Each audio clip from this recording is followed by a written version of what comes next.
Boa noite a todo mundo, boa noite a todo mundo. O meu nome é Lindbergh Campos e nós estamos hoje no quarto encontro desse curso, Passagens da Cultura Política Brasileira. No primeiro encontro, nós discutimos o autor como produtor do Walter Benjamin, e no segundo, nós demos continuidade a essa discussão e começamos a discussão sobre o agitprop, principalmente na modalidade russa dele.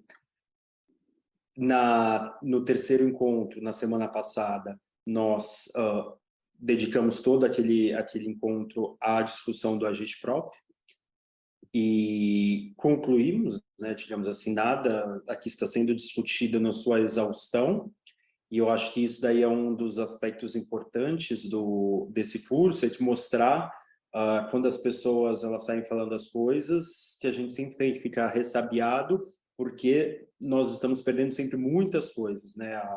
A capacidade de simplificação é importante, de redução dos assuntos, por uma questão de difusão pedagógica, didáticas, etc., mas somente se você sempre deixar para as pessoas a dimensão da complexidade dos assuntos, né?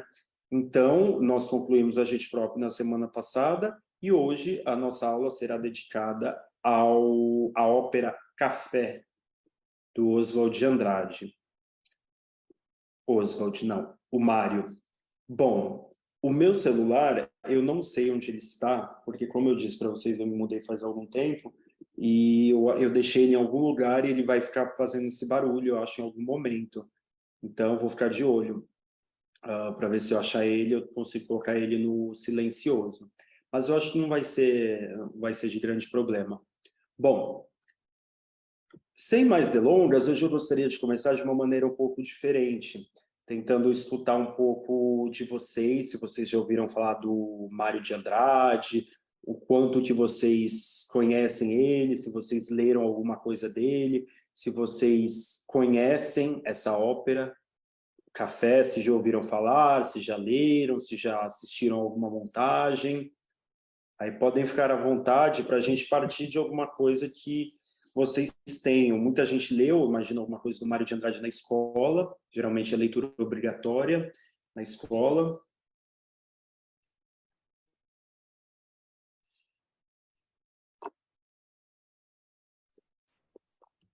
Oi, Berg. Só aceitar uma pessoa aqui, admitir. Eu acho que, sim, eu já li, né, desde a época da escola, mas o que me chamou a atenção foi quando você falou dessa ópera, né? Eu lembro que a gente conversou há um tempo atrás, foi até um dos motes do curso, né? A gente estava conversando sobre a ópera e você contou sobre ela, e a gente estava numa discussão sobre o papel do Mário de Andrade, né? E eu desconhecia a obra, não sabia dela. É interessante, né? Essas obras elas são esquecidas, né? Elas são praticamente como se não existisse. Se fala geralmente de outras obras dele. E me chamou muito a atenção por essa questão num viés,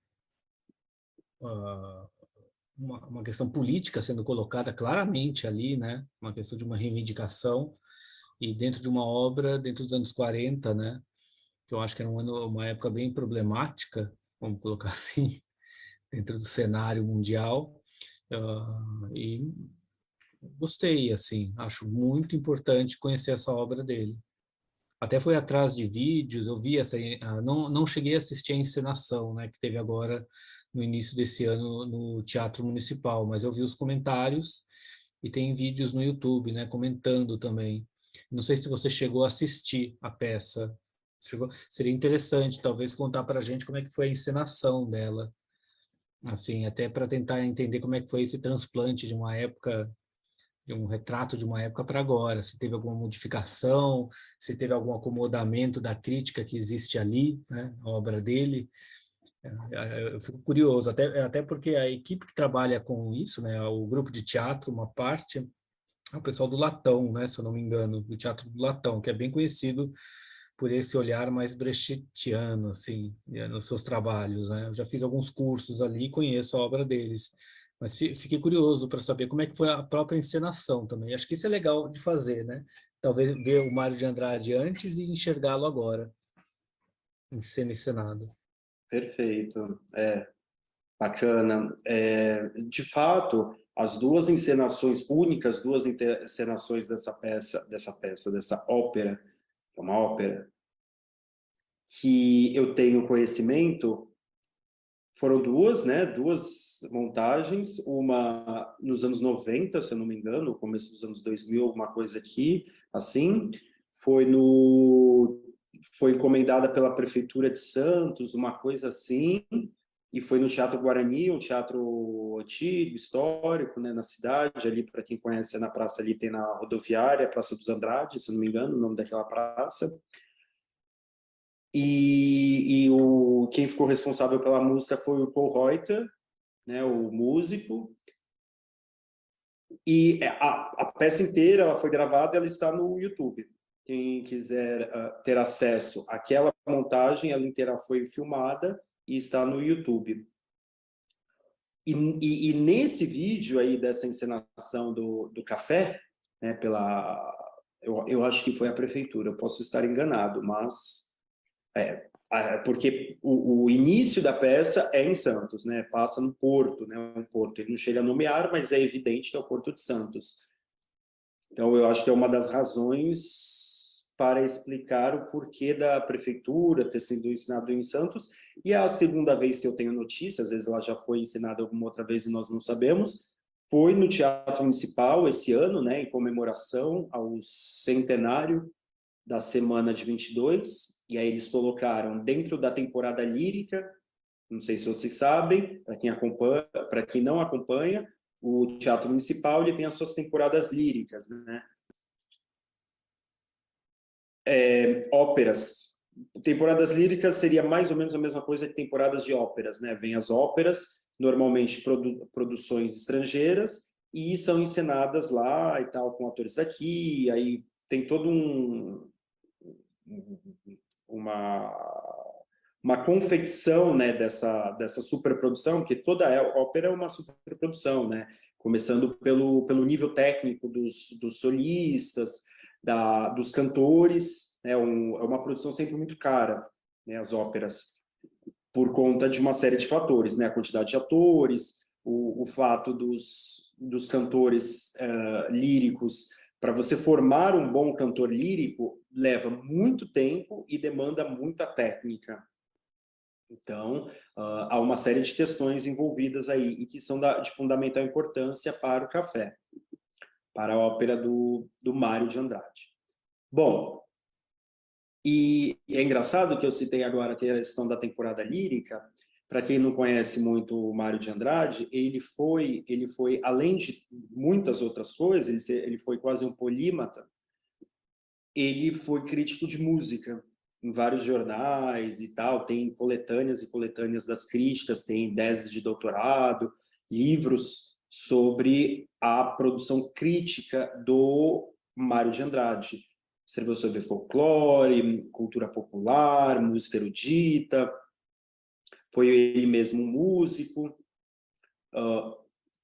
poeta, romancista, e dentro dessa produção de crítica musical, ele era um daqueles, ele usava aquilo como uma tribuna para denunciar a futilidade, a frivolidade, o gênero operístico como um gênero regressivo, um gênero ligado ao saudosismo da burguesia, de tempos mágicos, de uma maneira de procurar um consolo e um conforto, né, a partir de uma pseudo-sofisticação. E é engraçado que é uma das hipóteses, né, dos vários estudiosos que se debruçaram sobre essa ópera, é que ela é fruto, e o próprio Mário de Andrade ele deixou uma introdução bastante minuciosa falando sobre a gênese, a origem dessa ópera. E é muito curioso o fato de que a gênese, a inspiração dessa ópera, segundo ele próprio, é uma espécie de reconciliação dele com o gênero operístico. Ele, durante anos, a fio ficou lá denunciando o gasto de energia, de recursos públicos com as temporadas líricas, e aí ele mesmo deu um adeus às armas e embarcou ele mesmo na composição de uma ópera. Uma ópera, e isso é muito importante por uma série de razões. Tanto para a desigualdade, digamos assim, não é desigualdade, mas o número de problemas, de contradições que essa obra enseja, que são do maior interesse, mesmo erros, falhas, confusões, são muito importantes, como também para a gente pensar o problema que estava em jogo. E aí eu vou começar com isso para que a gente possa fazer uma leitura de uma parte aqui do texto, que eu acho que é fundamental. Mas antes disso, eu acho que seria importante pensar uma coisa. Para que nós tenhamos um terreno comum aqui.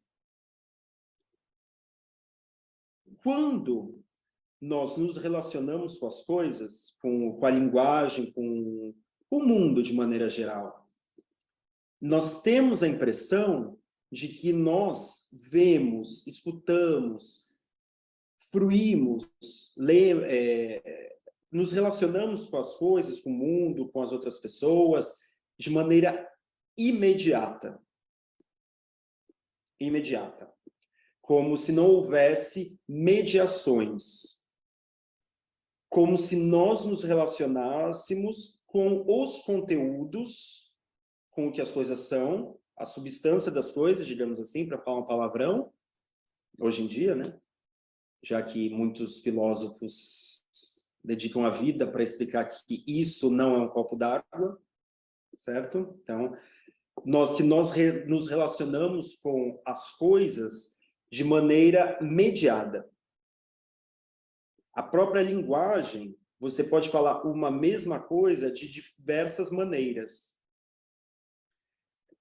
Então, na verdade, quando nós nos relacionamos com as coisas, nós estamos relacionando com a forma como elas se dão para nós. Por quê? Porque nós temos uma... E essa forma, ela é uma forma necessariamente social. Por quê? Porque ela precisa ser uma convenção que vai ser compreendida por todos nós.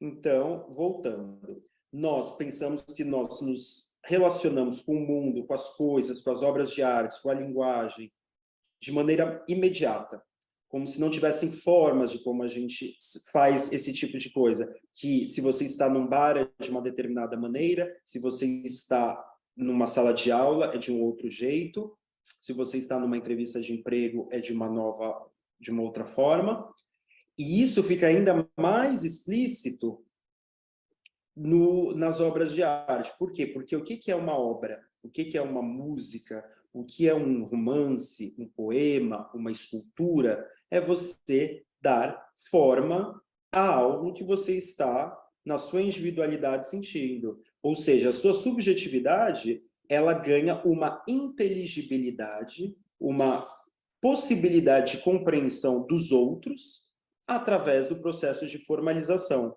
através de uma forma que é compartilhada. Se ela não for compartilhada, ninguém entende nada. Então, ela não se dá.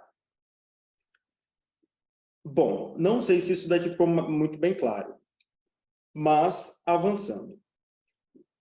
No momento em que essas convenções, elas apresentam falhas, elas apresentam estranhamentos, elas apresentam rupturas, fissuras, eu acho que fissura é uma palavra boa, significa que há problemas nas próprias relações sociais que dão chão, que estruturam essas convenções. Um gênero, ela é uma convenção. É uma convenção. Ele começa a falhar quando as pessoas, vamos supor, uma convenção, ela começa a sofrer problemas, ela começa a sofrer modificações, transformações que fazem com que as pessoas tenham um certo estranhamento, elas estão habituadas com a convenção de uma determinada maneira. E aí você vê que essa convenção ela está sendo tensionada e que as pessoas elas têm dificuldade de entender e sentem certo estranhamento. Quando esse tipo de coisa acontece, é porque há algo nas relações sociais que dão base a essas convenções que não está dando muito certo. Não está dando muito certo. Vou dar um exemplo. Uma ópera, ela é caracterizada como, de uma maneira muito simples, um teatro cantado. Há inúmeras variações. O próprio Wagner, o Richard Wagner, ele tem um texto chamado Ópera e Drama, que ele propõe uma diferenciação e tal. Então tem uma longa discussão sobre essas coisas, mas eu vou aqui simplificar para que fique instrumental para nós.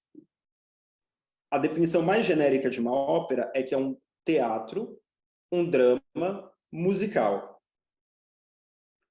As pessoas cantam, em vez de... elas cantam e não é nem declamar, porque uma coisa é declamar, outra coisa é cantar. Elas cantam, e tem a música e tudo isso. Então, e mais do que isso, a ópera ela é um gênero lírico. Importa. O que isso significa ser um gênero lírico? Importa menos a comunicabilidade, uma comunicação, a contação de uma história, uma narrativa, que seria do gênero épico. Épico é o mesmo, grosso modo, a mesma coisa que narrativa.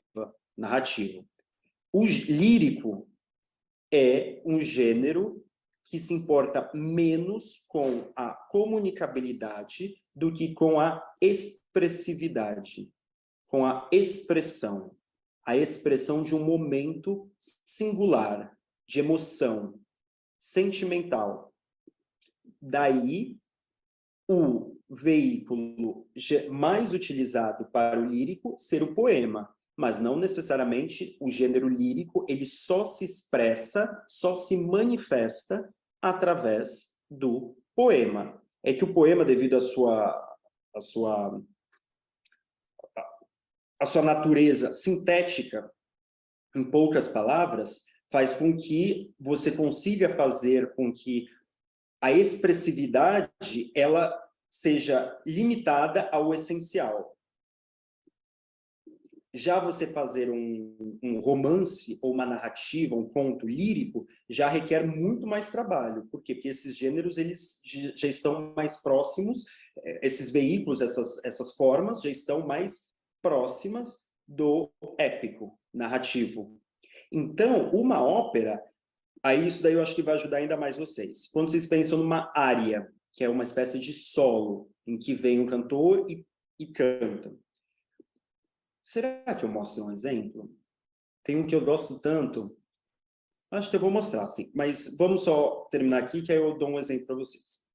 Quando o cantor de ópera ele canta e a voz... Eu sei quase nada de música, gente. Eu não sei, quer dizer, menos que nada. Aqui eu estou aqui instrumentalizando uma discussão para que a gente chegue onde eu quero chegar.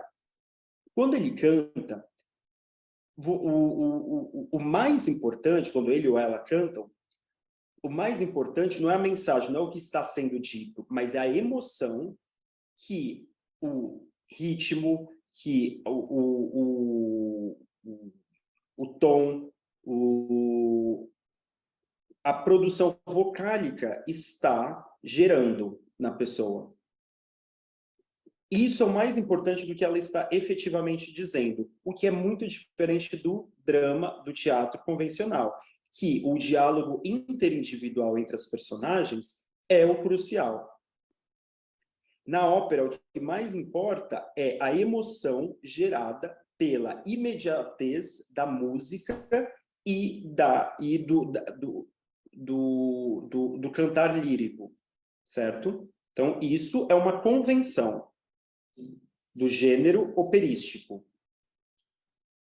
O Mário de Andrade, ele faz a ópera dele, Café, que, na verdade, ele chama de tragédia coral. Por quê? Ele faz uma ópera coral. Em vez de solos dominando as personagens individualizadas cantando, o que ele faz? Ele pega essa convenção e ele quer contar uma história que é narrativa, que é um assunto que requer uma narração, que é a história de uma revolução, e para isso ele tem que pegar a convenção e transformá-la em outra coisa. Por quê? Porque aquela convenção ela não comporta o assunto que ele quer tratar. Não dá para você contar a história de uma revolução simplesmente fazendo... sabe? Essas coisas. Não tem como. Não que as óperas também sejam só isso, óbvio, é um momento, mas geralmente é muita energia e tempo das óperas dedicadas a isso. Dedicados a isso. Então, o que ele faz? Ele transforma a ópera dele em uma ópera em que você quase não vai ter solos, se eu não me engano, há 3 no máximo, e quase toda a ópera ela é feita em coral, ou seja, várias pessoas cantando, são corais. Tem o coral dos estivadores, o coral dos colonos, que na verdade são os italianos que vieram trabalhar no café, tem o coral dos proprietários, tem o coral dos deputados, eu não sei se chega a ter isso. Bom, o coral dos velhos, coral das famintas, então são corais. E eu fiz toda essa introdução para vocês entenderem que é exatamente isso que acontece. Existe uma crise social desencadeada pela crise de 29, e o Brasil foi um dos países mais atingidos pela crise por causa da sua dependência com a Inglaterra e os Estados Unidos. Desencadeada pela crise de 29, ele começa a escrever o Café em 33. E a última versão é de 42. O Décio de Almeida Prada ele usa o termo ruminou. O Mário de Andrade ruminou essa ópera durante, sei lá, quase 10 anos. Bom, então, toda essa crise social faz com que uma convenção ela sofra um abalo.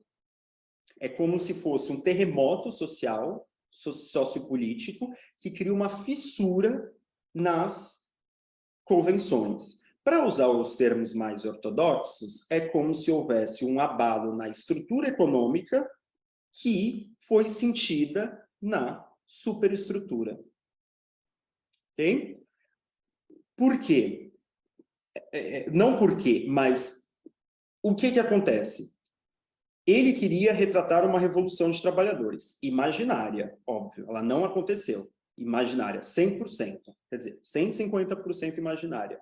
Porém, para ele fazer isso, ele queria fazer uma ópera, ele teve que pegar a convenção herdada e, de alguma maneira, danificá-la, modificá-la para entrar a matéria pública. Numa concepção privatista, numa forma subjetiva, num gênero que é mais privatista, porque normalmente uma ópera ela trata de assuntos ou domésticos, ou do ambiente de famílias, ou ela vai para o mitológico, para o lendário, para o mitológico. Aí também ele pegou essa forma, que geralmente é um escape, geralmente, porque há suas exceções também. Geralmente é um escape, pega ela e a manipula de tal forma que ela comece a comportar o que ele quer fazer. Primeiro, colocar grandes multidões no palco. E a forma coral, ela permite isso também. E outra coisa, uma revolução não é feita através do diálogo apenas, o diálogo interindividual eloquente numa sala de estar. Ou apenas num jogo de artimanha política. ela necessita grandes multidões para ser representada. A representabilidade da revolução num palco, ela demanda outras coisas que o drama convencional, o drama que é mais, digamos assim, que eu não quero usar os termos técnicos, porque senão fica tudo muito jogado. Mas, digamos assim, a forma dominante das nossas artes cênicas é o drama burguês, baseado no diálogo interindividual de pessoas. Só vocês pensarem o monólogo da vagina. Não, aí eu fui muito... Aí eu desci muito nível, né? Mas, enfim, só vocês pensarem qual é a nossa ideia do que é uma peça de teatro. Eu conto essa história, mas eu tinha um amigo meu que veio da França, e aí ele virou e falou assim, nossa, a gente foi ver umas peças, né? Muito tempo atrás isso. E ele falou, nossa, mas não tem teatro aqui? Porque tudo terminava em música, né? Não tem a quarta parede, não tem palco italiano, não tem nada. E aí ele ficou meio assustado, né? Falou, como assim, né? Não tem teatro aqui, né? Porque a nossa ideia de teatro é uma coisa, que é uma convenção. Que é uma convenção, que é o drama burguês, que é baseado no diálogo interindividual. Então, quando você vê fissuras nisso, e eu também estou falando isso porque vai ajudar para o CPC. Então, é isso que ocorre. Ele pega a forma da ópera e coloca os corais. Então, tira os solos, tira os sopranos, tira todo mundo. Só que o problema do Mário, e aí eu já estou adiantando algumas coisas, é que ficou muito... Quer dizer, nem é que ficou muito na produção individual dele. Ele nem chegou a publicar. O Café foi publicado cerca de 10 anos depois da morte dele, então uma obra póstuma. É uma obra de 1955, a primeira publicação. E é inacabada. Por quê? Porque ele ficou procurando pessoas para fazer a música, a partitura dessa ópera, e acabou não encontrando. Ele achava que tinha encontrado, mas aí era um projeto que ele sempre jogava para frente, né? Então nunca se consolidou, né? E, além de tudo isso, é um projeto muito da cabeça dele, né? Não é um projeto que, se você for parar para pensar em um equivalente, que tem muita semelhança, alguém poderia um dia fazer um estudo, talvez eu mesmo, mas eu não sei se é alguma coisa que me interessa a esse ponto, mas de comparar essa ópera Café com A Mãe, do Brecht, que também é da década de 30, e há muitos pontos em comum entre A Mãe, que é uma ópera, é uma peça do Brecht, é um musical do Brecht, a música é do Hans Eisler, lá da turma do Schoenberg, mas cara comunista e tal, do Partido Comunista, o Hans Eisler, e ela estreou, se não me engano, nos Estados Unidos, porque já estava nazi total, a Alemanha, e é baseado, é a história da Revolução Russa, é a história da Revolução Russa, 17, e é baseada no romance do Gorky. E no Café também tem uma mãe que é decisiva para o processo revolucionário. Né? É essencial. Bom, então, no caso do Brecht, você tinha um movimento operário organizado, fazendo resistência, etc, tudo isso e tal. Então, você já tinha uma cena teatral propícia para isso. O que o Mário fez é uma coisa meio solitária, junto com o Oswald. O Oswald também ele fez muitas peças e tal, políticas, bem como é o nome? Eu sempre esqueço, é o do Abelardo, 1 e 2, o Rei da Vela, o Cavalo, né, a Mulher e o Cavalo, eu sempre esqueço o nome das peças dele, mas também todas, né, envolvendo propaganda anticapitalista, todas essas coisas, mas ainda assim era uma coisa muito precário, no sentido de uma cultura política sem um chão muito bem determinado. Então, isso também dá muitos limites ao próprio fazer do Mário de Andrade. Muitos limites. Alguns desses limites serão quebrados pela experiência do CPC nos anos 90. Nos anos 60. Entre outras razões, por quê? Porque não apenas as questões internas da obra são repensadas, mas também todo o processo de produção da obra, né? Todo o processo de produção. Agora, eu gostaria de 4 voluntárias, para efetuar a leitura de um trecho da ópera Café. São 4 voluntárias. Deixa eu só achar aqui para eu compartilhar com vocês. Bom, eu espero que vocês estejam vendo que eu não estou vendo nada. Eu espero que vocês estejam conseguindo ver o que eu estou compartilhando. Eu não estou vendo nada, mas eu acho que eu estou compartilhando alguma coisa. Berg, se puder aumentar o tamanho embaixo, tá vendo ali onde tem para aumentar o percentual ali embaixo? Embaixo de onde? No rodapé da sua. É melhor selecionar o design web, fica melhor. É, porque a gente não está enxergando muito bem. Vocês estão falando em outra língua para mim. Não, acho que pode aumentar. Tá vendo embaixo do seu Word? Embaixo, do lado direito, teu? Tem um risquinho do lado, ali embaixo, na barra embaixo. A minha barra, ela tem barra horizontal. Embaixo. É onde está escrito ativar mudo, interromper vídeo, segurança? Não, onde está aumentar a tela. Tem um sinal de menos, um sinal de mais e está escrito 130%. Ah, sei, do Word. Isso. Mas diminui, senão a gente diminui engraçado, porque antes aparecia... Agora tá bom. Tá, não, agora eu me achei aqui. É que, enfim...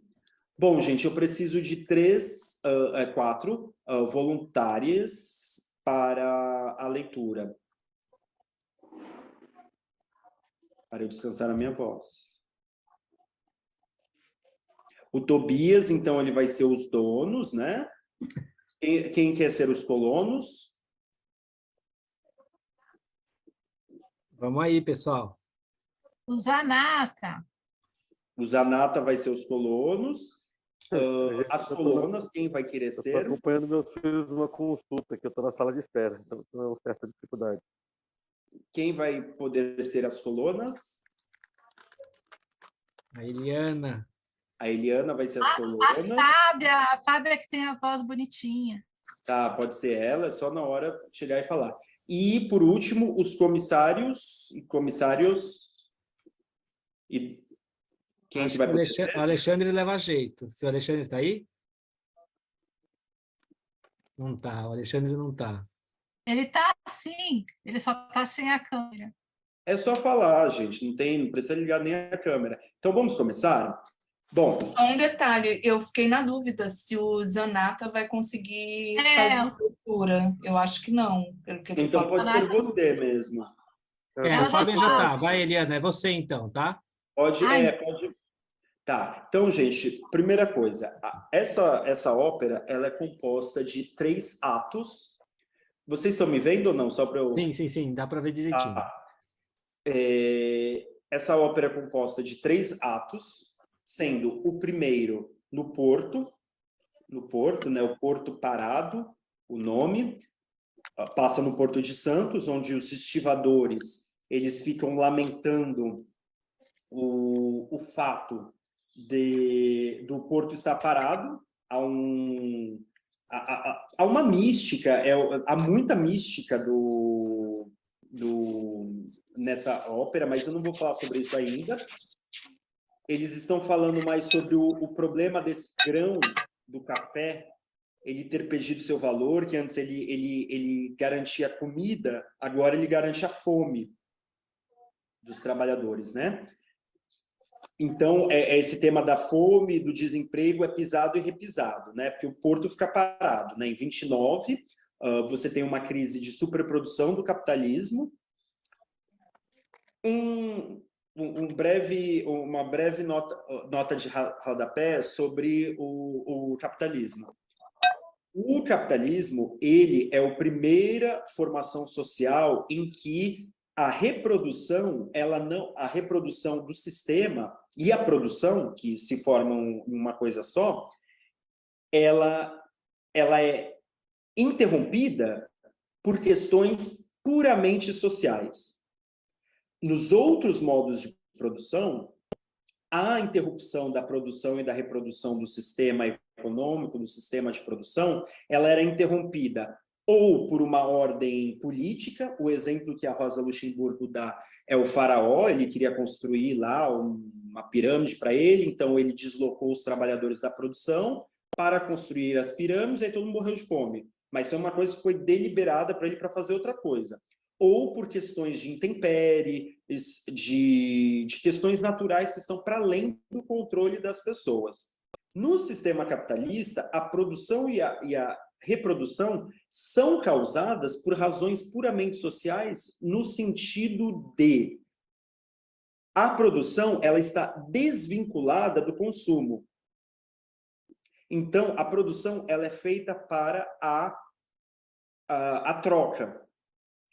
Então, é por isso que você vai ao supermercado e você tem muitos produtos cheios de substâncias para fazer eles durarem na prateleira, de várias marcas diferentes e tal, porque aquilo não tem nada a ver com o consumo real da população.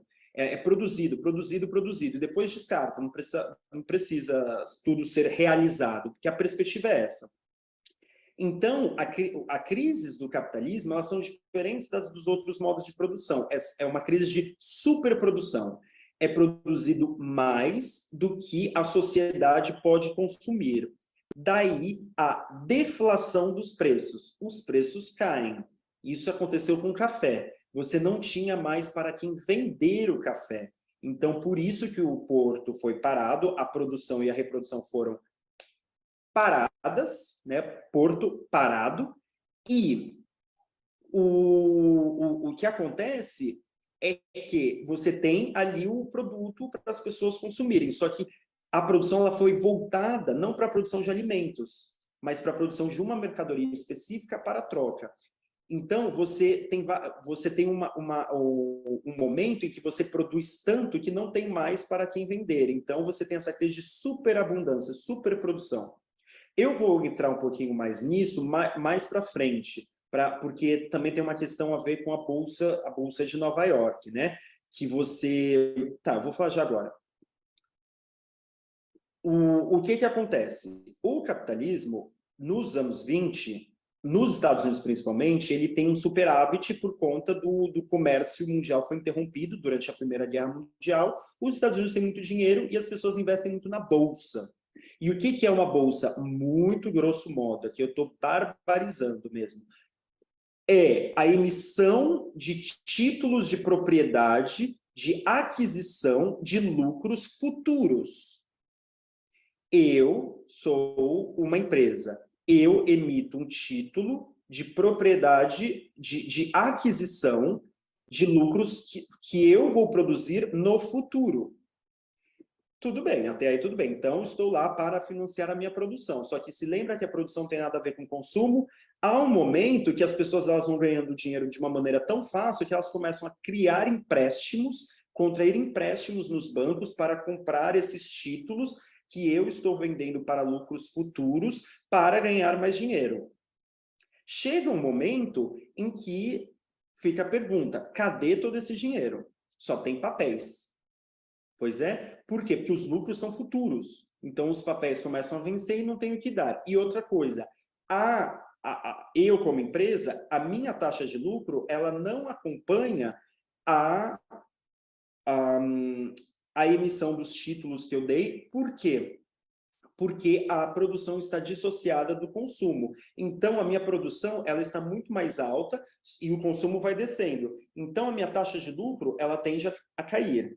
Então, eu não tenho mais como honrar os credores. E aí você tem a quebra da bolsa. Eu não sei se ficou muito bem claro, porque aqui eu barbarizei umas 3.000 páginas de livros em, sei lá, 2 minutos ou 3 minutos. Se ficou muito confuso, depois a gente volta, quem sabe não tem alguém que possa explicar até de uma maneira melhor do que eu, tá? Bom, voltando aqui. Então, o porto está parado, produção, reprodução, tudo parado. Bom, a segunda cena do primeiro ato já é no interior de São Paulo. No interior de São Paulo, onde o café está sendo plantado e colhido. Não mais plantado, né? E os fazendeiros não querem mais pagar o salário das pessoas. Essa é uma das crises da supressão da produção e da reprodução. O desemprego em massa, mas fome, miséria, né? A Grande Depressão dos Estados Unidos foi uma coisa terrível, né? Houve deslocamentos internos assim absurdos. Bom, no Brasil também foi uma coisa feia. E o Mário imaginou que fosse haver um levante, fosse haver alguma coisa. No Brasil houve uma coisa também muito significativa, que foi revolução ou movimento de 30, como quiserem chamar, né? Que é uma consequência direta da desorganização do sistema capitalista e do imperialismo por conta da crise nos anos 30. Né? O Trotsky, no livro dele sobre o imperialismo e a crise econômica mundial, ele vai falar que as forças produtivas se converteram entre 29 e 41 em forças destrutivas. Né? Destrutivas não apenas no armamento, mas também no sentido de destruição dos trabalhadores, né? De morte, fome e de desemprego e por aí vai. Bom, nós podemos começar já aqui nessa segunda parte da segunda cena, Companhia Cafeeira, né? Cafeeira, falta SA. Bom, os donos, quem é que vai fazer os donos? Sou eu. Tá, os donos solenes. A ordem é de expulsar o que maltrata as árvores, inocentes. Malvado que abusou da inocência do fruto, encarcerando nos armazéns insaciáveis, o queimando nas caieiras clandestinas da madrugada. Tonto é o que fala sem saber as altas leis da história. Quem é Coroas? Fábio, acho que é você. Eu não abri estava falando e não tinha... Se abespinhando as várias vozes amontoadas. A história, a fraqueza do humilde, a esperteza do sábio. Não posso mais, não posso mais. Ainda o último verão não secava os caminhos e já me interrogavam as manhãs, a alarma vem chegando. Os donos, muito a gosto. Lavamos nossas mãos, eis vossos donos novos, com gesto imponente aos comissários, falai, donos finais. Como é um O homem não é propriedade do homem. Não posso mais, não posso mais. Aí tem que subir, Berg. Ah, desculpa. Falta uma parte minha, né? Não posso mais, não posso mais. Mas quem paga? Quem paga? Quem paga? Quem vai ser os comissários? Pode ser você. Os comissários, querendo acalmar no uníssono mecânico de quem já sabe de cor o que vai dizer. Ó fecundos trabalhadores rurais, vós sois a fonte de toda a grandeza de nossa querida pátria. Falar é prata, mas a paciência é ouro. Ora, sulcamos o mar e manho, encapelado de uma crise mundial que ameaçava subverter a santa ordem das coisas. Quem paga? Quem paga? Quem paga? Não pode ser, não pode ser. Fome chegou, fome chegou. Comissários imperturbáveis. A paciência é a maior virtude do operário. Os respeitáveis pais da pátria já garantiram ufanos que nem bem finde o próximo verão. Secador dos caminhos, as câmaras alvorotadas cuidarão do enigmático problema do café. Fé. Gente, só uma coisa para eu não esquecer e também para não fugir, só prestem atenção nas falas por exemplo, os donos, né? Eles vão à falência, então chegam os comissários que são há uma espécie de topografia. O Mário, nessa peça, ele faz uma espécie de topografia das classes sociais em disputa. Começa com os estivadores, os famintos, no primeiro ato, aqui a gente chega nos colonos, né, que já são um pouco acima, né, já não é o estivador, né, digamos assim. Então, nós chegamos nos donos, né, das colheitas, das plantações, os proprietários, né, e os comissários que estão ainda acima, né, deles, e você vê que o linguajar dos comissários é proposital de uma maneira mais rebuscada, de uma conversa mole mesmo, de apelar à conversa, à paciência, ao latim. Falar é prata, mas paciência é ouro. Ou seja, é bom conversar, sabe? Quando vem com esse papo, ai, não, mas vocês estão sendo muito nervosos. O pessoal que é sindikalista sabe muito bem, né? Eu não preciso explicar como é nessas coisas. Mas também, só para prestar atenção, então, nessa política da desconversa mesmo, né? Café, fé, fé. Você vê também o apelo para a mistificação, né? Pode continuar. O ano que vem. O ano que vem. Dia de São Nunca. Dia Não de São posso Nunca. mais. Não posso mais. Quem paga? Quem paga? Quem paga? Quem paga?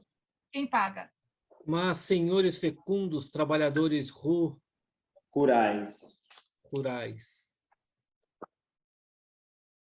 Isso é conversa para boi dormir. Palavras ocas. Ouvidos moucos. Calai-vos, brutos, respeitai os chefes. Mas tendes fome.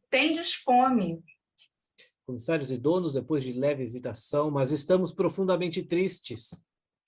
Tristeza não paga dívida. Os rapazes, avançando 2 passos, feito as colunas, triste, de barriga cheia. Vou fazer um vestido com a chita tristeza. Vou dar para o meu filho só leite e tristeza. Casados e velhos, avançando também mais um passo, coléricos. Eu pago armazém com dinheiro tristeza. Donos e comissários inocentérrimos. Mas que querei vós que façamos nós? Pagar. Pagar não podemos? Pagar não podemos. Então, pessoal, aqui você tem que uma das indicações cênicas é bagunça coral dos colonos. Há várias vozes mistas sobre exclamações a escolher. Unha de fome, avarentos e avaros. Mentira, mentira, maldição, quem paga, quem paga, quem paga. Bom, aqui vocês veem que a própria indicação cena sugere um bate-boca. Você vê que não há personagens individuais. Então, várias regras digamos assim, várias convenções do gênero aqui são rompidas. Não há uma individualização das personagens, você só tem coletividades. O diálogo meio que não dá certo, né? O diálogo ele é interrompido porque você vê que o diálogo aqui ele fica girando em círculos. É a negociação. Né? É a negociação na luta de classes, né? Na questão na verdade, aqui, como a gente vai ver, não é bem uma questão de aumento de salário, é de outra coisa.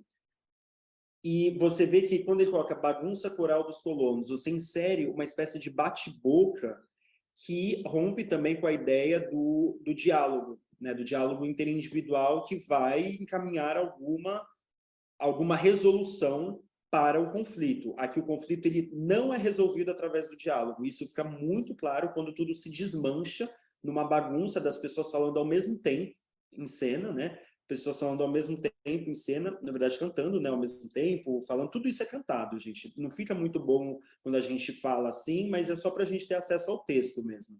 Bom, vocês podem continuar. Comissários e donos. Paciência, pagar não podemos, se arranjem. Eu sou aquele que disse, não fico mais neste. Eu parto, eu vou me embora. Adeus, adeus. Deixa eu só ler aqui a indicação de cena, que ela é relevante. Silêncio completo de supetão, coros e orquestra. Os colonos oscilam para frente no desejo de avançar e matar. Comissários e donos recuam meio passo, levando a mão aos revólveres. O que decidir? E súbito, numa violenta rajada da orquestra. Eu sou aquele que disse: não fico mais neste pouso maldito, eu parto, eu vou me embora, adeus, adeus. Então, aqui é o momento. Donos e comissários aproveitam a decisão para sair, meio com excessiva pressa. 2 colonos que, durante a discussão, tinham mordido laranja sem reparar, jogam fora as frutas repugnados, enquanto ecoa, pianíssimo, na voz exausta das velhas, o provérbio: laranja no café é azeda ou tem vespeira.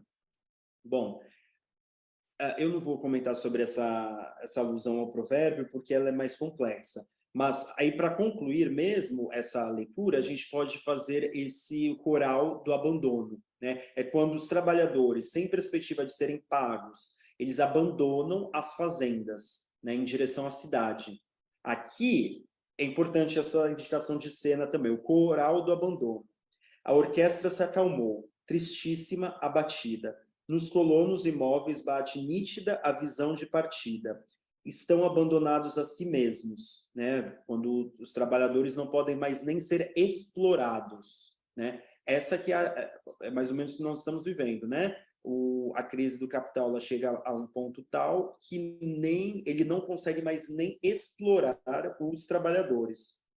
Já pelo fim do cântico, irão partindo primeiro as velhas, depois as casadas, esboçando um movimento de êxodo.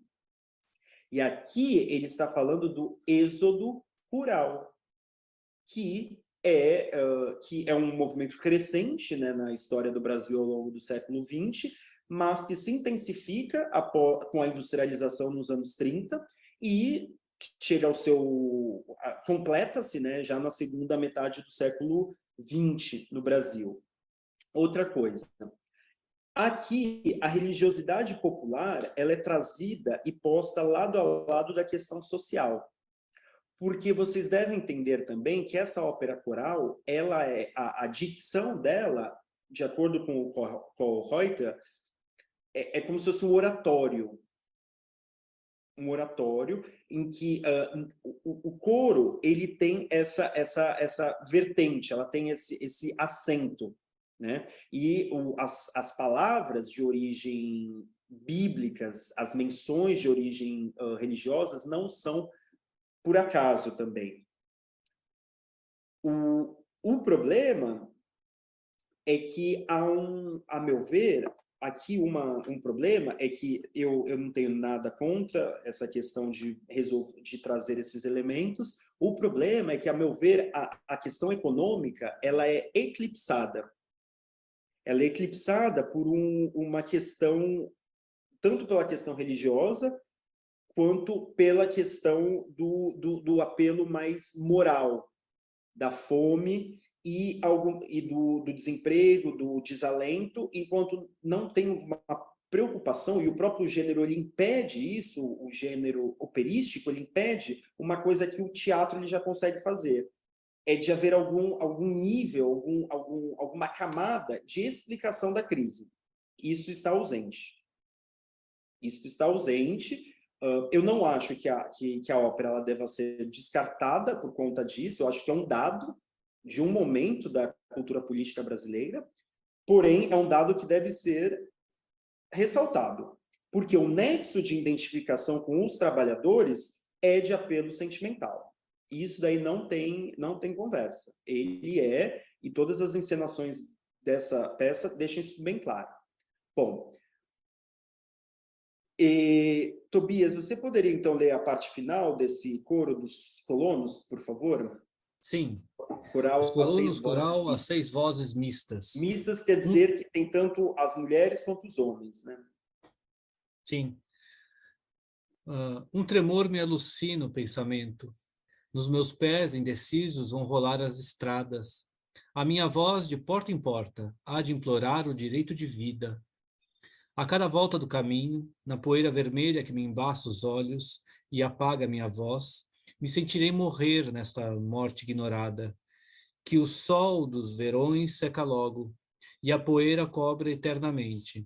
E nada ficará como prova do crime insensato. Tem que passar a página. Ai, desculpa, é que eu estou acompanhando aqui no livro, porque eu estava com medo de não estar exatamente onde está aqui.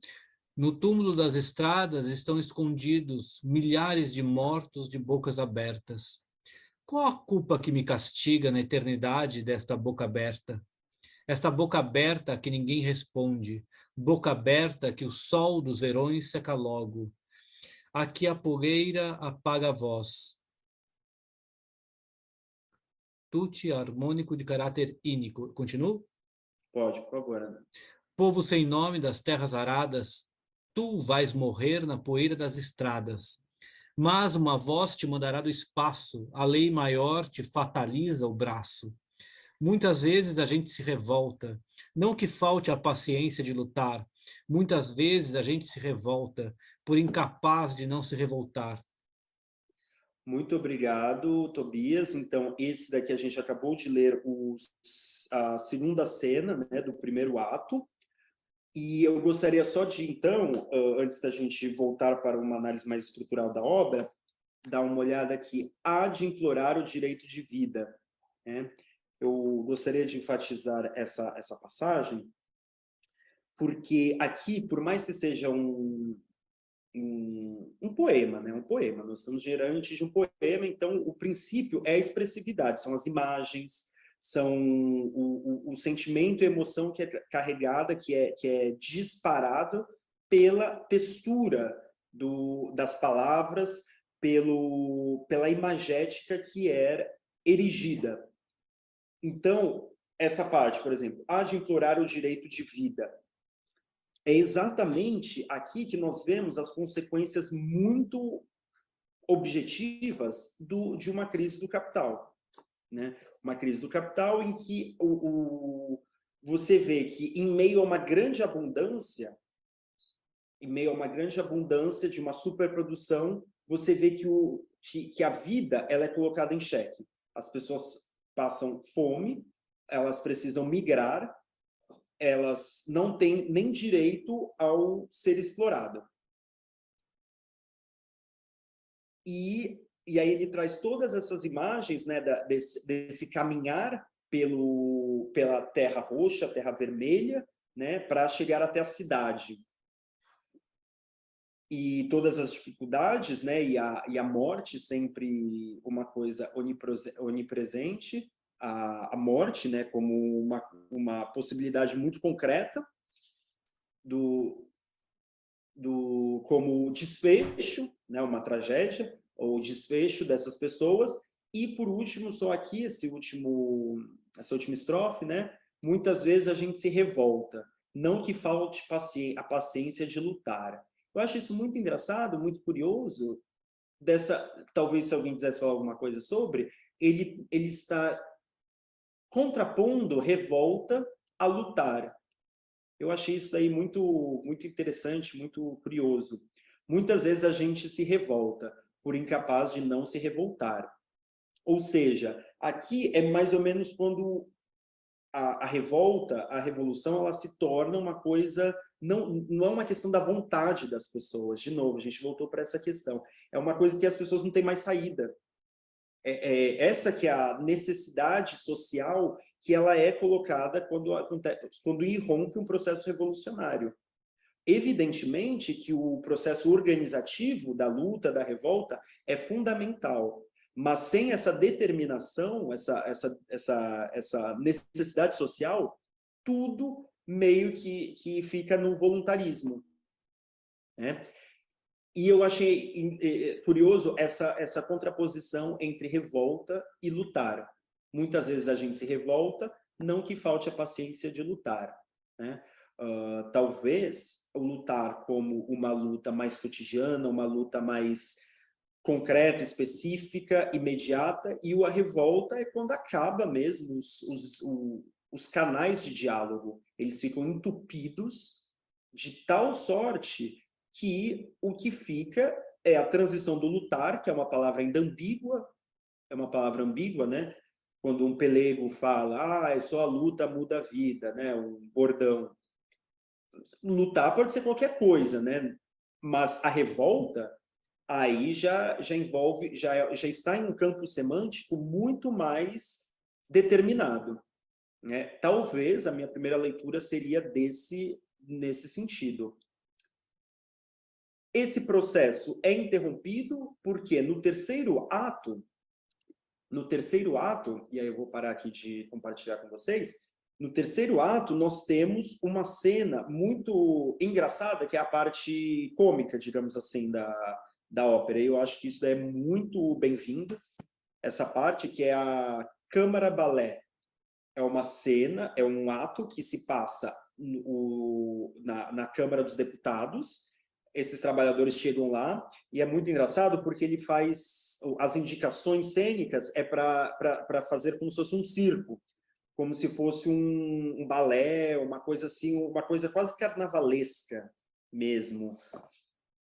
Há momentos muito interessantes e tem um deputado falando qualquer abobrinha. Um discurso não faz nenhum sentido. Ele faz uma construção ali de um discurso que não faz nenhum sentido e os outros deputados e os jornalistas que eram para estar vigiando ele estão dormindo.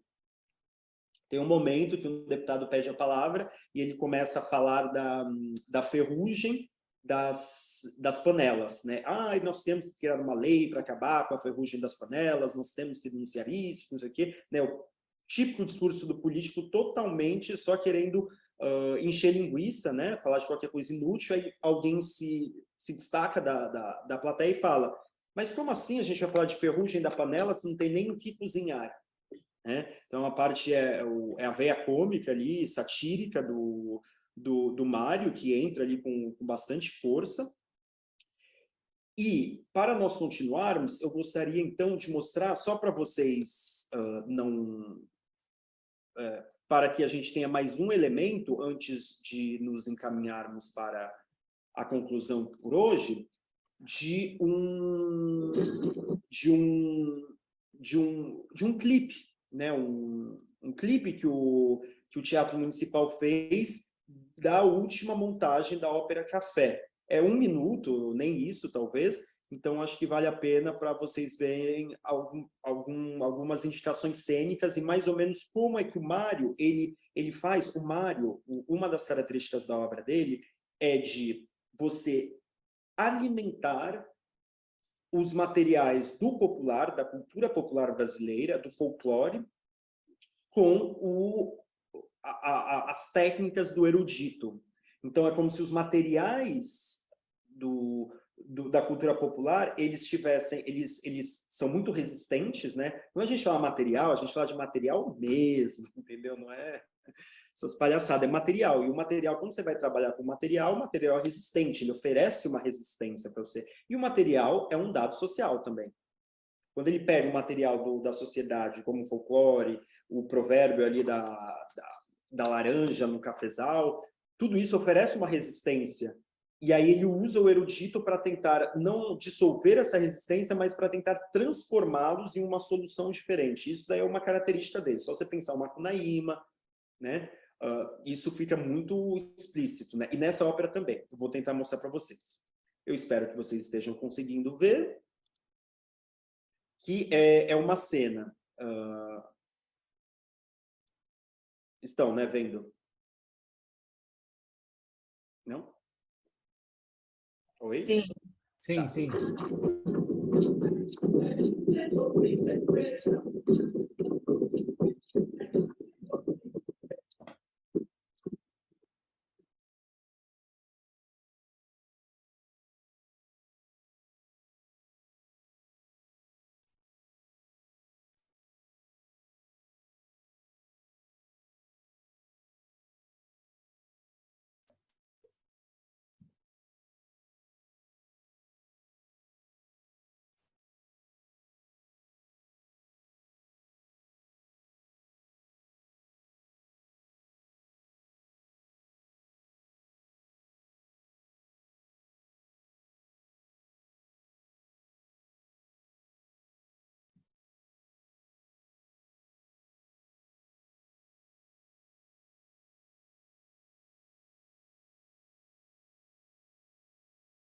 Bom, aqui foi uma cena dessa parte, dessa segunda cena do primeiro ato, em que vocês veem os trabalhadores rurais, né? Eu achei essa escolha, né,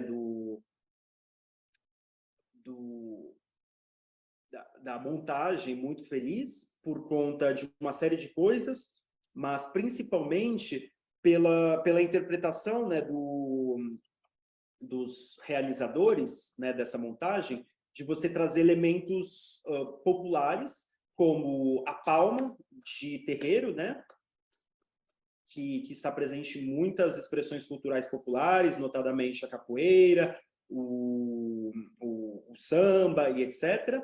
Você tem também a caracterização das personagens, né, como personagens trabalhadores rurais, né, o que destoa um pouco do que é na peça, essa questão específica, né, eu acho que foi uma boa atualização, porque ele estava falando de uma coisa muito específica, os colonos italianos, né, salvo engano, dos colonos italianos. Aqui houve uma atualização interessante em relação a isso.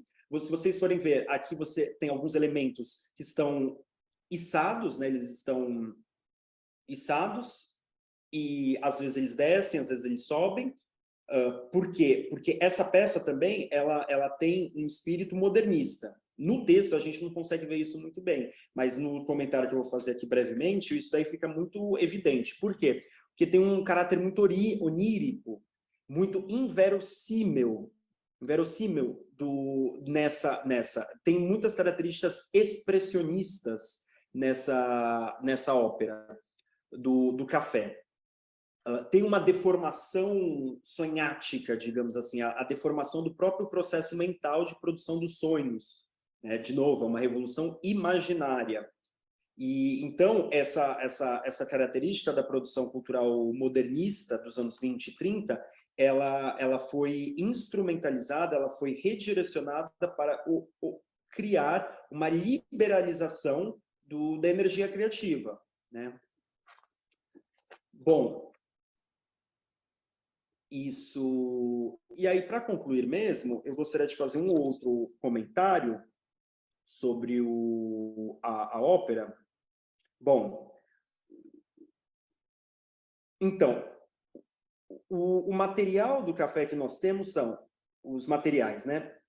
O prefácio, né, ou introdução, que o Mário fez em 42, né, falando sobre a gênese do Café, da ópera. A concepção melodramática, que são indicações da história, né? Eu acredito que essa concepção melodramática foi muito importante também, eu acho que vale muito a pena ler, por conta do teor épico, narrativo dos assuntos que ele estava falando, né? A narração, ela é muito importante para você lidar com matérias que interessam a todo mundo. Assuntos públicos, como guerra, política.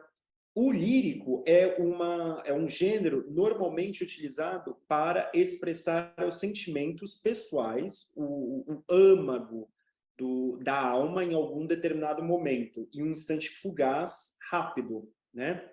Então, é algo que é muito mais limitado em questão do trabalho com temas públicos, né? Bom, e você tem um poema propriamente dito, que é o que nós acabamos de ler, né?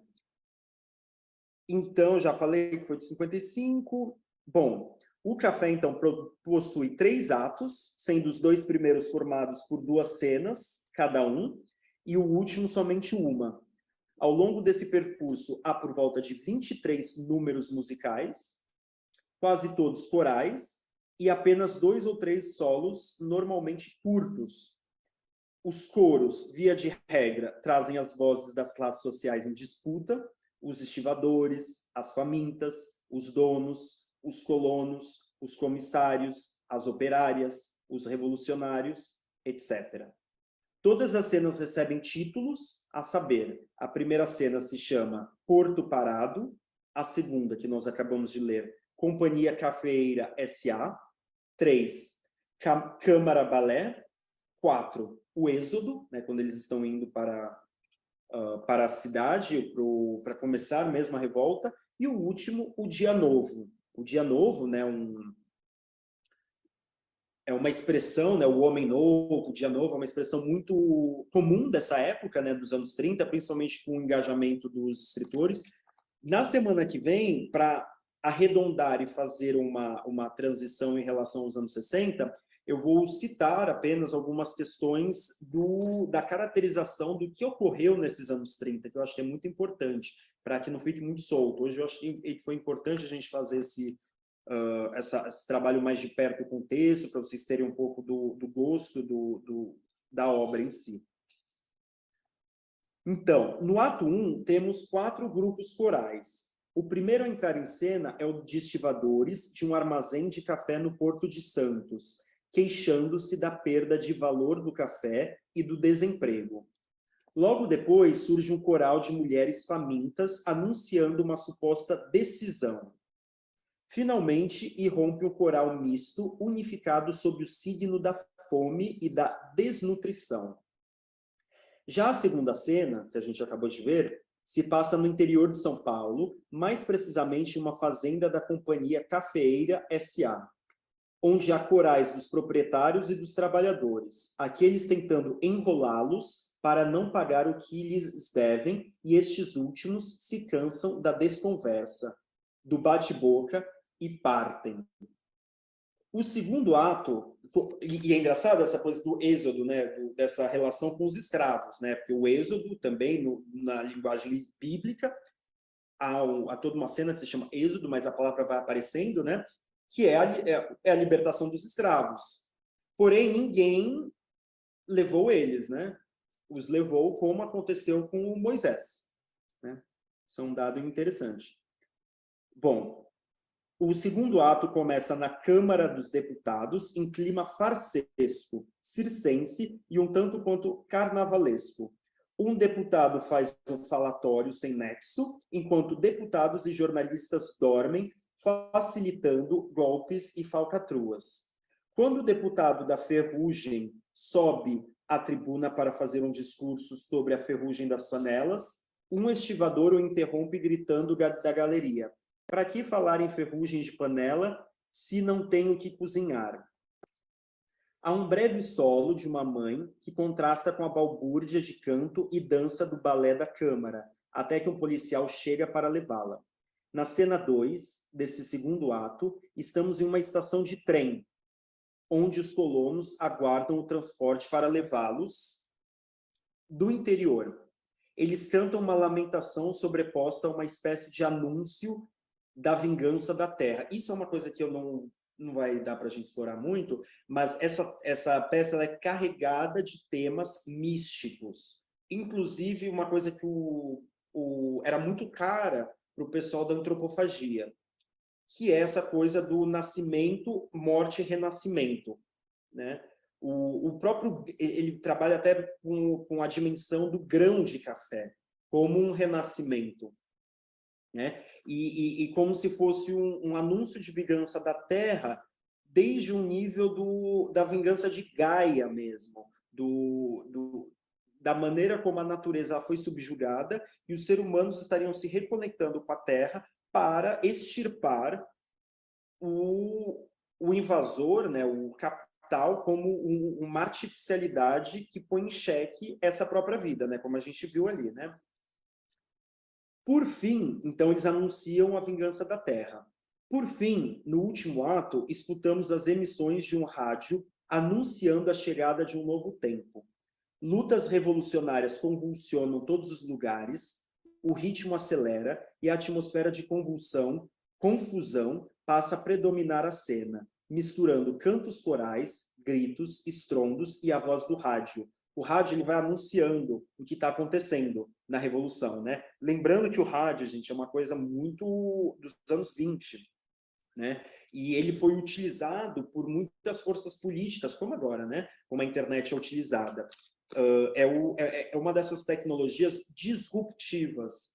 Por mais que o grande capital, ele decida por compartilhar essas tecnologias que são desenvolvidas e elas tenham um aspecto, uma magnitude de controle social muito forte, elas também são consideradas tecnologias disruptivas. E isso é muito interessante pensando nos documentos do Partido Chinês. Olha, eu fui para o Partido Chinês, né? Partido Comunista Chinês, né? Mas é uma coisa que eu estava pensando outro dia, que eles consideram, por exemplo, essa economia de aplicativo tecnologias disruptivas. O que isso significa, muito grosso modo? É que você não sabe o que pode acontecer. Uma vez lançadas, elas criam uma contingência, um acaso que é complicado do ponto de vista da administração social, né? O rádio é uma delas.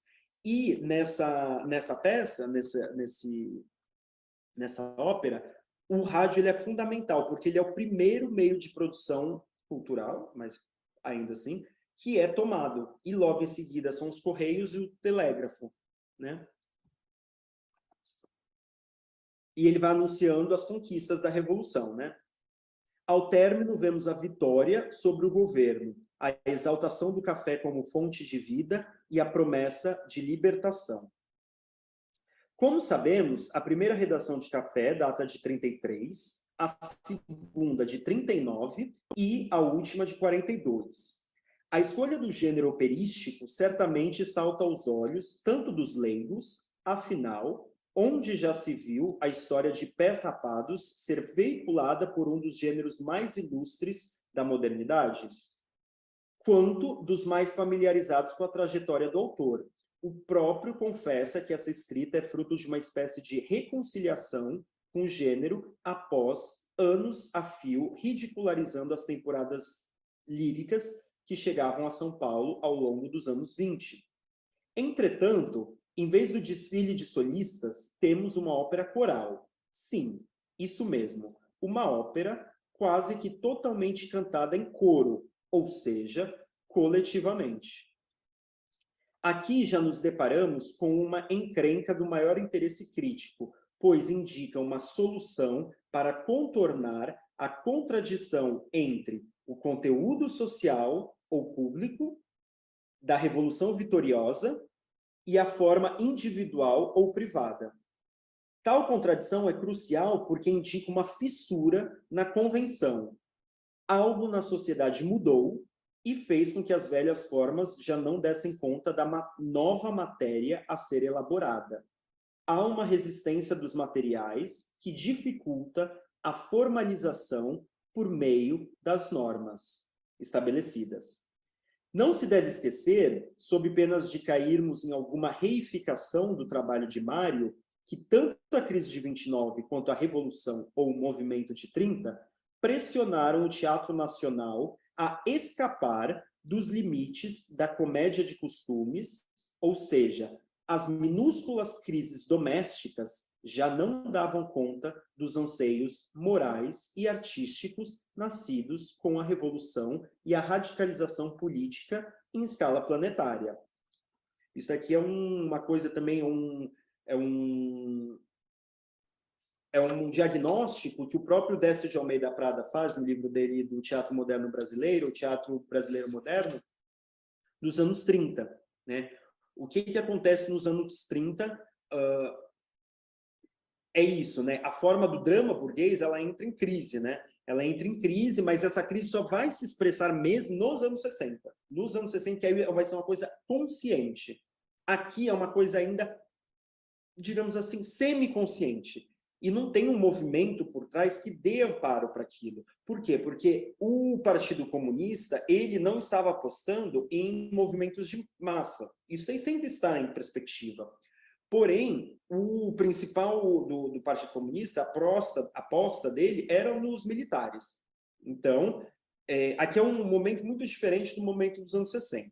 Bom, e aí agora eu concluo mesmo com isso, com um último comentário sobre... e aí eu termino no... eu sou muito megalomaníaco, mas tudo bem. E aí eu termino com esse último comentário que eu acho que amarra bem o que nós conversamos hoje. Aí eu abro para vocês falarem o que vocês quiserem. Some-se a tudo isso as orientações da concepção da encenação deixadas pelo Mário. O poeta é muito feio, chama Andrade, né? Pelo Andrade. Parece que eu estou falando do Haddad, né? Mas não, é Mário. O poeta diz explicitamente que pensou o espetáculo como uma coreografia plástica, despreocupado com o realismo, tendendo à formação de visões plásticas. Muito bom isso. Há aqui um desejo de inovação calcado em um impulso onírico, uma espécie de distorção expressionista assemelhada ao processo mental de confecção dos sonhos. Ou seja, você distorce a realidade, tornando-a parte da expressão do estado mental do artista ou de alguma outra entidade que ele venha a construir. Né? Expressionismo. De muito grossíssimo modo. Com efeito, o delírio, tanto coletivo quanto individual, o delírio aparece toda hora. Nas indicações de cena, isso aparece toda hora. O pessoal entra em delírio, a mulher começa a delirar e tem um negócio assim, vai para cima. Parece que a consciência revolucionária, que a ação revolucionária, ela está ligada, de alguma maneira, com uma espécie de suspensão da razão, de uma quebra do processo de individuação, eu não sei se eu estou melhorando o texto, na verdade, né? Agora eu estou pensando alto. Isso daí é uma coisa que tem que ser verificada, mas essa dimensão do delírio está lá. De você quebrar a questão do indivíduo no sentido de você romper o princípio de autopreservação do indivíduo. E aí você ir para a luta. Né? Para a luta, não, para a revolução. Né? Nessa circunscrição da revolução, da questão do assalto ao poder, né? Do combate, propriamente dito, né? Porque a gente sabe que um processo revolucionário é mais que isso. Bom, então tem um delírio, tanto coletivo quanto individual, e as resoluções inexplicáveis, porque tem várias coisas aqui tem uns saltos assim para explicar como aconteceu a revolução, que é só lendo a peça como um todo para vocês verem, né?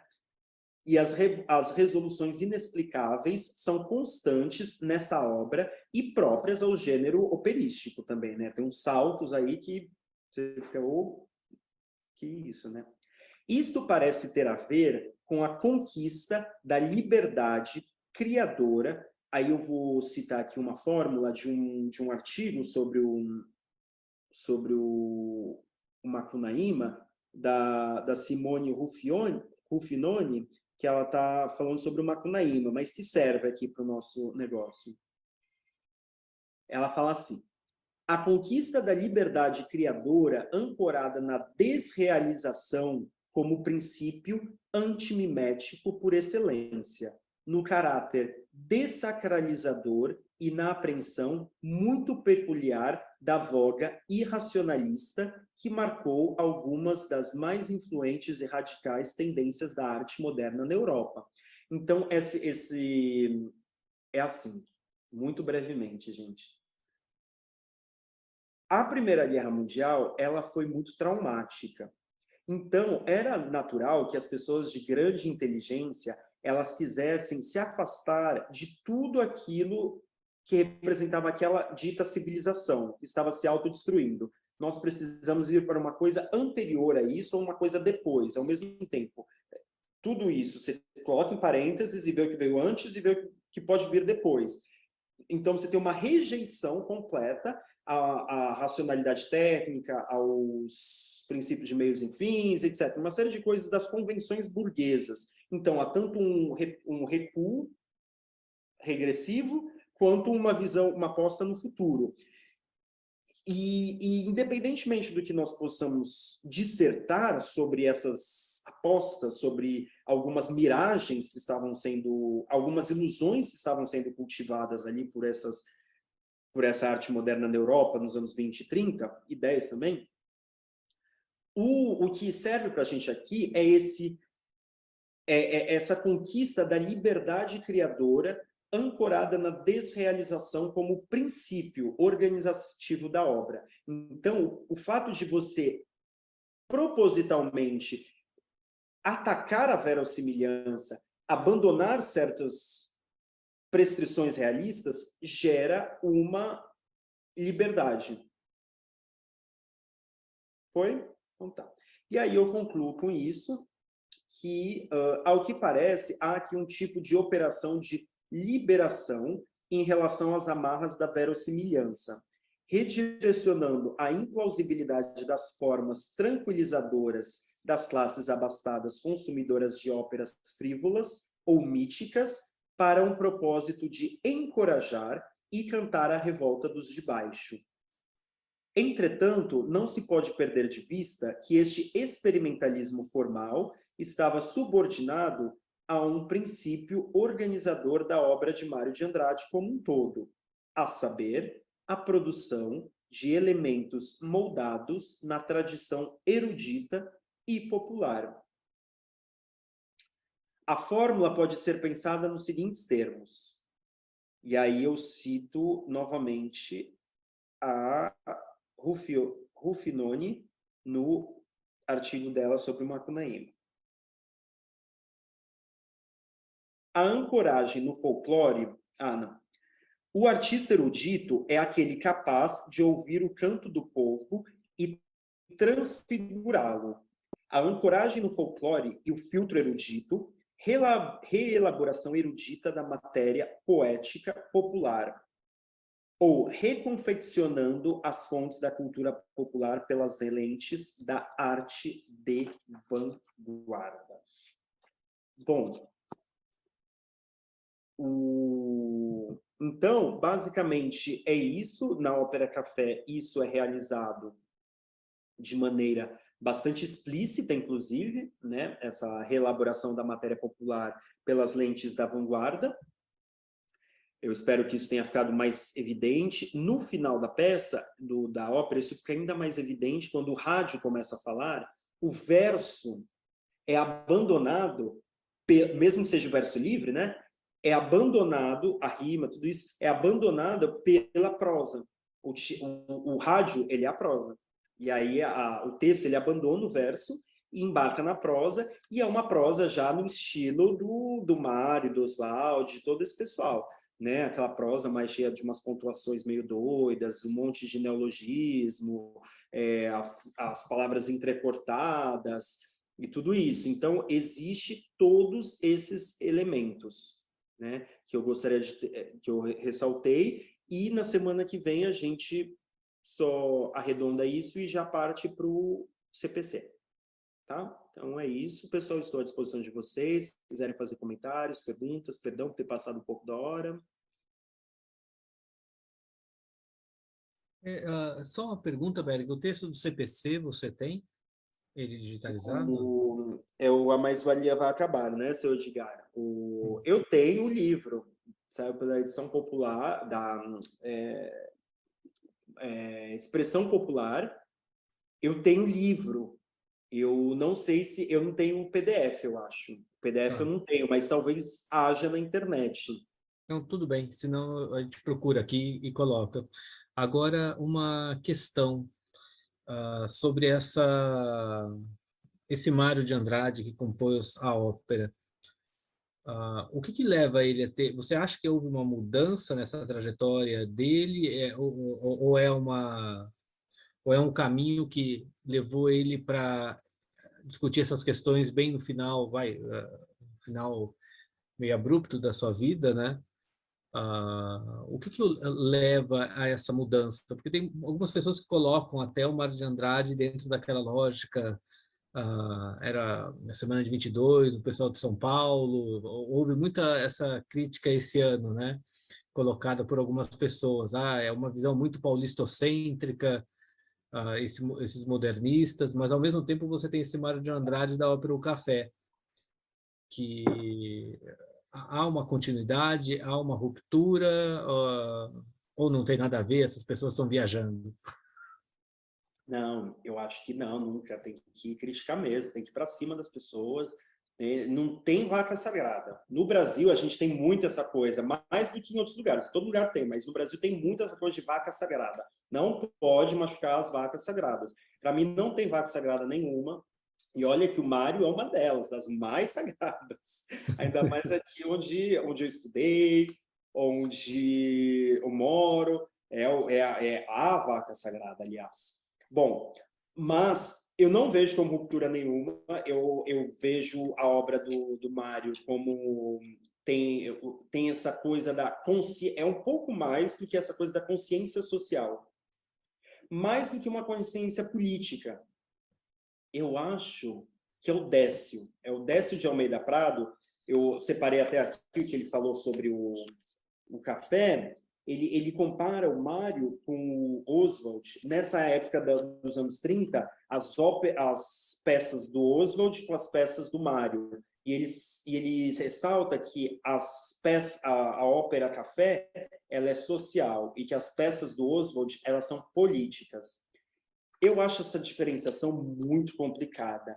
Porém, ao mesmo tempo, ela diz alguma coisa. Ela diz alguma coisa muito interessante, porque separar o social do político é muito difícil, né? Tem que fazer muito.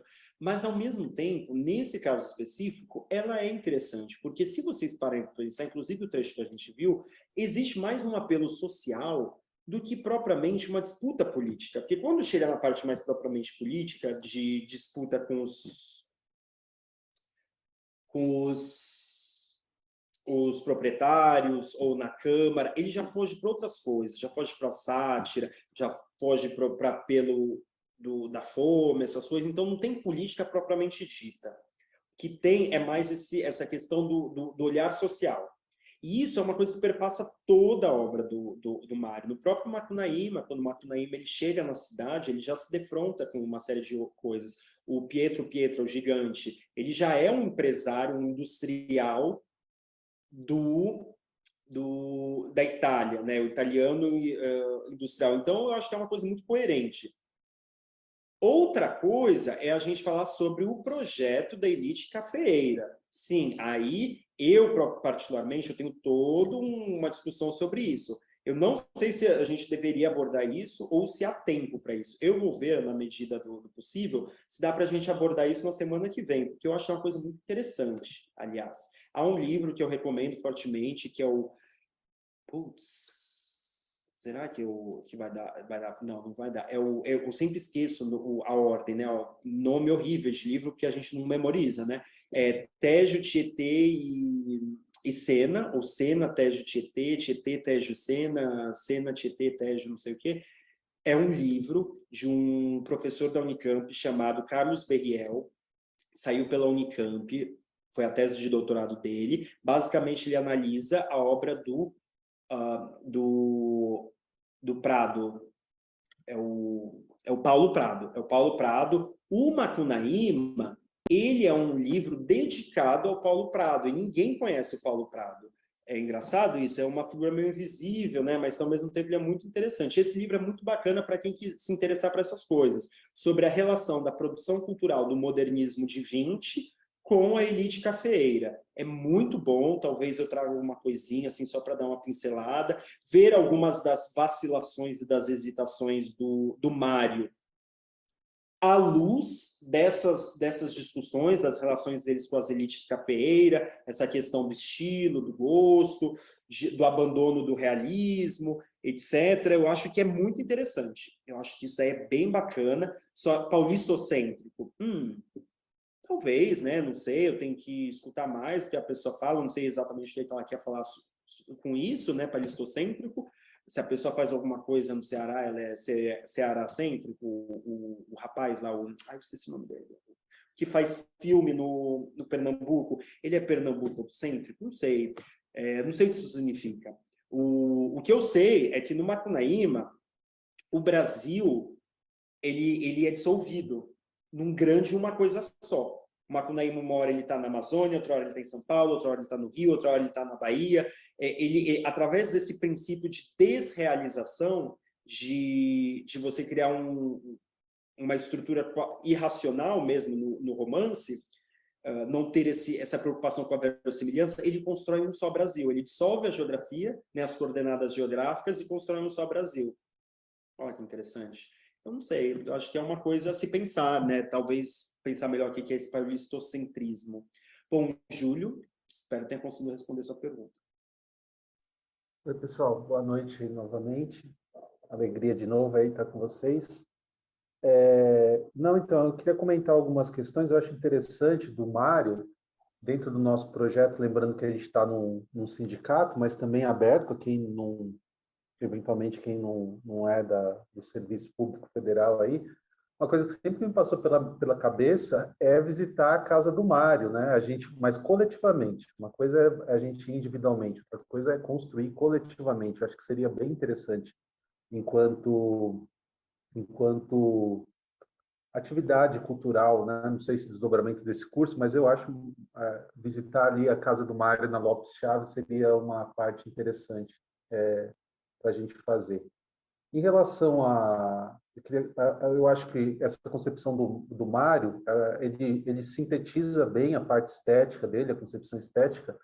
Eu lembro daquele prefácio interessantíssimo. Eu não lembro em que texto que está o prefácio interessantíssimo, mas existe esse texto, dá para achar separadamente, inclusive. E ali ele vai dizer mais ou menos isso, que a arte, ela é essencialmente distorção. Então, pelo menos a concepção dele de arte, né? E que vai dar nesses expressionismos que eu acho que é fantástico. Eu acho outra coisa que acho que é interessante comentar. Enquanto o Mário estava fazendo essa peça, eu não consegui ler ainda a ópera, né, o texto. Talvez eu assista ao vídeo, vamos ver. Mas ele tem um conto dessa época que é o 1º de Maio, que é com essa temática também. Está lá nos Contos Novos, né, que é o Operário, 35. E que é fantástico. Aquele conto é fantástico, né? E aí depois vai vir numa outra questão que eu queria pensar para o Berg, né, para colocar como questão. Então, eu acho que é isso. Em relação ao Mário, eu também concordo totalmente com o Berg, tem que fazer crítica a todo mundo, não tem essa de deixar passar, mas o Mário, ele realmente é grande. Eu acho que também faz parte da crítica também reconhecer isso, né? Porque, assim, um cara que transitou do erudito para o popular, que vai dar nessa peça, como o Berg trouxe muito bem, não é qualquer cara. Então, por exemplo, eu sou um leitor de poesia, eu gosto de poesia, não sou um especialista, mas, por exemplo, para mim, um grande poeta do Brasil é o Drummond, Mário também, mas o Drummond foi mais longe, provavelmente. Para mim está claro não é a melhor palavra, mas está bem encaixado ali. Não existiria Drummond se não tivesse Mário. Não existiria. E o próprio Drummond, acho que sabia disso, né? Além de tudo que foi dito, né, pelo Berg, tem aquele trabalho do Mário, por exemplo, em relação à música popular, o que esse cara fez, viajar ao Brasil, registrar, tem esses registros, está lá no Centro Cultural São Paulo, por exemplo, que não é qualquer coisa. Experiência com fotografia no Brasil se deve ao Mário também, a fotografia social, eu acho. Lá na casa na casa lá do Lopes Chaves, eventualmente, tem exposições fotográficas que o Mário fazia essas viagens para recolher música e fazia fotos também daquelas cenas do Brasil profundo, vamos dizer assim. Então, acho que assim, a questão que eu colocaria para o Berg, eu achei que é bem interessante essa ópera, parece muito legal. Eu não sou conhecedor de ópera, mas o cara colocar um rádio na ópera, isso não deve ser comum, eu imagino. E me parece fantástico, né? Nessa perspectiva da distorção, a liberdade que está posta, que cara, eu imagino que não deve ser comum você colocar rádio numa ópera, assim como não deve ser comum você fazer uma ópera coral, como o Berg destacou. Né? E o rádio, ele toca no quintal de uma casa na periferia, né? De uma favela. Então, essas coisas são fantásticas. Quando você faz a montagem dessa peça, você tem que montar uma favela. Então, isso aí eu acho fantástico. Agora, a questão, Berg, para pensar, como eu falei, eu não sou conhecedor de ópera nem nada. Você fez a crítica, que eu acho interessante, de não ter um encadeamento econômico na própria ópera, né? Mas aí me surge uma questão, que é assim, será que cabia isso? Era possível fazer isso? Se é que cabe a pergunta. Quero dizer o seguinte, dentro do gênero ópera, né? Ele já levou tão longe com as possibilidades de colocar o rádio, colocar o coral. Será que cabia isso? Eu penso enquanto gênero mesmo, vou tentar colocar um pouco melhor. No conto 1º de Maio aparece um pouco mais uma série de questões, mas porque a forma conta é diferente, ela permite mais. Se fosse um romance, provavelmente permitiria muito mais ainda, né? Então, essas são questões, né, que eu acho que para pensar. Mas, de qualquer forma, me parece que talvez isso não fosse nem mais importante para o Mário. Talvez o mais importante seja exatamente isso, que a ópera pode transmitir ali. E você transmitir uma questão de uma crise econômica por sensação. É difícil, porque você vai discutir a crise econômica. Berg mesmo falou, você vai ter que resumir 3.000 páginas. Você não vai fazer isso em 2 minutos de fala e não sei se consegue fazer numa ópera. Mas, de qualquer forma, eu acho fantástico essa contribuição, de qualquer forma, cabendo ou não na ópera a crise do capital, eu acho fantástico, enquanto contribuição do curso, pensar que houve uma ópera dessa. Eu, por exemplo, já li muita coisa do Mário de Andrade e não conhecia essa ópera. E sou frequentador da casa do Mário, etc. e tal. Mas é isso aí. Valeu, Berg. Agradeço. Foi muito bom novamente. Eu que agradeço, Júlio, pelo seu comentário, pela sua pergunta muito, muito boa, porque me permite deixar minha opinião, a maneira como eu penso, um pouco mais precisa. Bom, a questão que eu coloquei, então, claro que não, ninguém é obrigado a nada. Ninguém é obrigado a nada, eu acho que, da maneira como eu penso, ninguém é obrigado a nada. A questão é que, por que ele escolheu uma ópera? Eu acho que já é uma questão. Por que Raios d'Água, ele tomou a decisão de escrever uma ópera e ele escolheu esse material? Poderia ter escrito uma ópera sobre outra coisa? Ou, ao contrário, ele poderia ter feito esse material com outro gênero, uma peça de teatro, um conto, outra coisa. Então, mas não, ele aliou esse conteúdo social com essa fórmula artística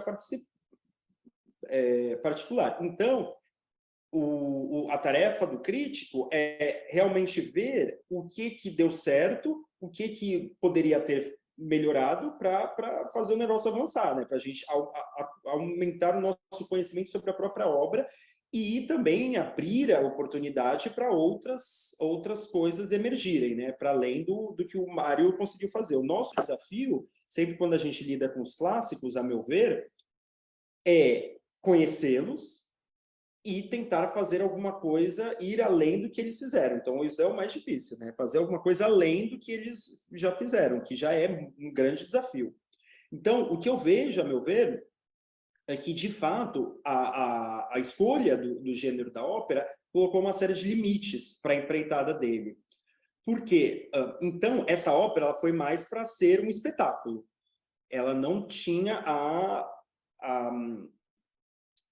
ao que parece, ela não tinha essa intenção de ser um mecanismo de agitação e propaganda, nem de conscientização das massas, nem isso. Era uma questão de fazer um espetáculo, e isso é muito válido também.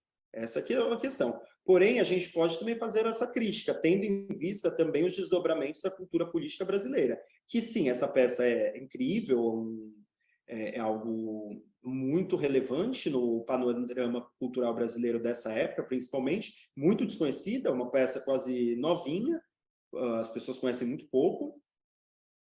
E a questão é, então, como é que a gente faz a crítica disso? Por exemplo, o próprio Brecht, ele fez uma ópera, várias, aliás. A Ópera dos Três Vinténs, que foi ele pegou a fórmula, ópera, e ele a atacou por dentro. É tipo no Matrix, sabe? É que nem na dialética. Você entra e faz a crítica imanente e destrói por dentro.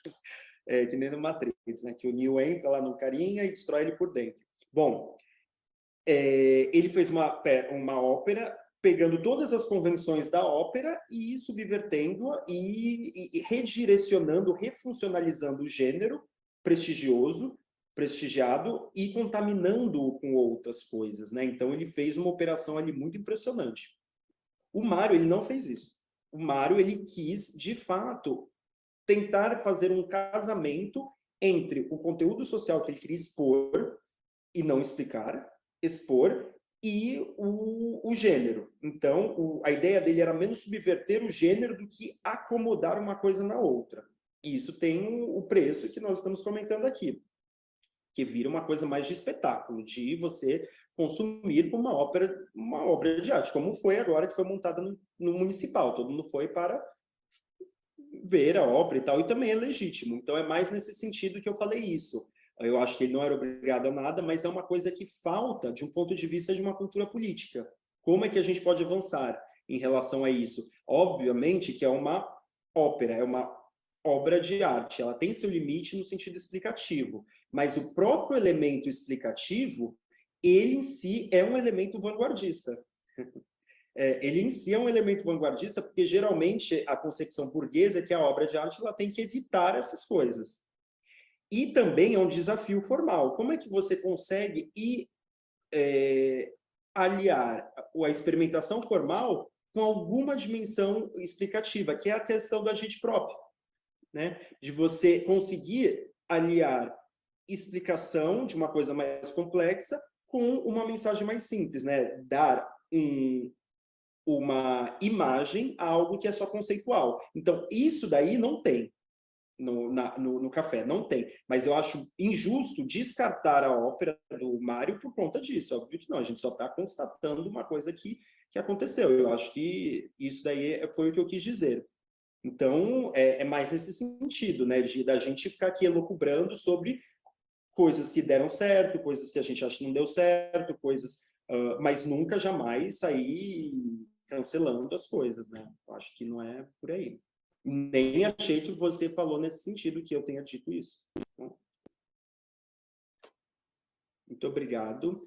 Enfim, gente, mais alguém? Não? Então é isso. Obrigado, Júlio, também para você, Tobias, todo mundo que ficou até agora. Espero vê-los na semana que vem. Tchau, Tobias, bom te ver também, todos vocês, o Welder, Tucci, a Tatiana, a Silmara, a Raquel. Muito obrigado por terem participado, todos, e vejo vocês na semana que vem, tá bom?